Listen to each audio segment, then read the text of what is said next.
Le Christ est ressuscité. Et c'est pour cela que nous sommes ici ce matin, tous les dimanches, nous sommes là pour acclamer le Christ ressuscité. Première chose, nous sommes à la messe pour acclamer le Christ ressuscité, la première chose. Mais pas seulement, parce que nous pourrions l'acclamer ressuscité, puis on repart, on ne change rien du tout et ça n'a rien changé. On a passé 1 heure et demie, à 17,5 degrés, 50% d'humidité dans la cathédrale, ça baisse, hein, donc commencez à vous couvrir. Hein.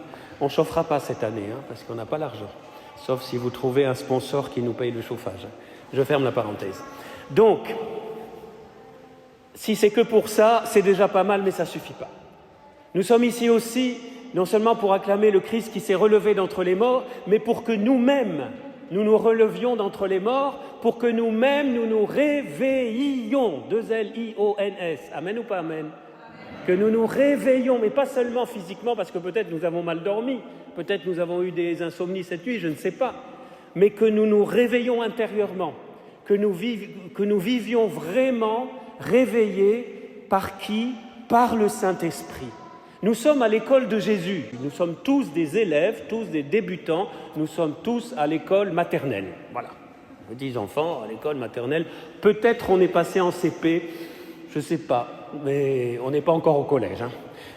Enfin, peut-être vous, moi non. Donc nous sommes à l'école de Jésus. À l'école de Jésus, il y a un manuel principal qui s'appelle la Bible, vous me suivez, la Bible, la parole de Dieu. Et puis, il y a un souffleur.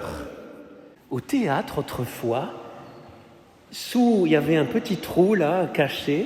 Par exemple, je ne sais pas, toute une pièce de Shakespeare par cœur, il fallait une sacrée mémoire pour tout. Alors, de temps en temps, les comédiens avaient un peu des trous de mémoire. Hein, et alors, il y en a un il était là, il souffle. Il était caché comme ça.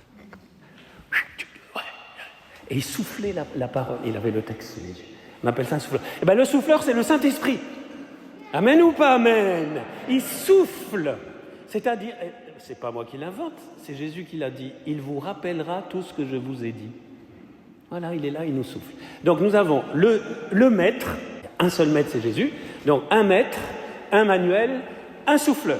On a tout ce qu'il faut pour nous réveiller et pour sortir de cette église revigorée. Et parce que si l'église se réveille, le monde ira mieux.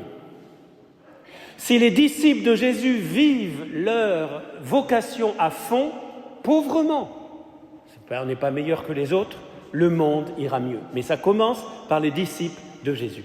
Et puis, si nous sommes réveillés, nous aiderons le Seigneur à réveiller les autres, y compris tout à l'heure en regardant notre assemblée, en voyant notamment tous les places qui sont libres. Je me disais, ces places-là, elles sont déjà pour tous les baptisés qui ont oublié leur baptême, qui ont oublié qu'ils ont reçu une puissance extraordinaire qui dort là en eux, et il suffit parfois de très peu, un petit souffle du Saint-Esprit pour réveiller ce baptême et pour que, ils ouvrent les yeux, ils découvrent Jésus, ils le rencontrent et ils foncent à l'église le dimanche et pas que. Amen ou pas amen? Réveille-nous Seigneur, on en a tous besoin. Bon.